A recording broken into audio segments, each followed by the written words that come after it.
මේ වෙලාවේ රනිල් තමයි.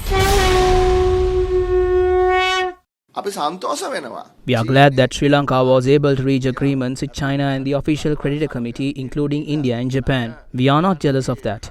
The president, who said that the proposal would be presented to Parliament, requested support in passing it. We are expecting to see what is included in these agreements. We want to know for how long the debt repayment was extended. It was said that debt repayment was postponed until 2028. We expect information in this regard. It's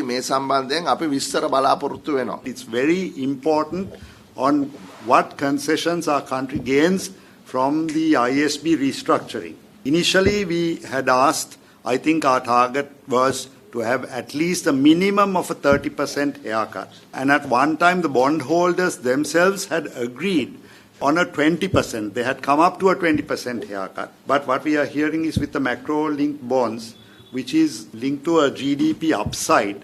Whenever there is a GDP upside, this haircut can even drop down to 8.5% or 7.3%, which is something that we look at as a huge disadvantage to the country. So it is the onus and the responsibility of the government, I think, to negotiate. It's all about the skills of negotiation.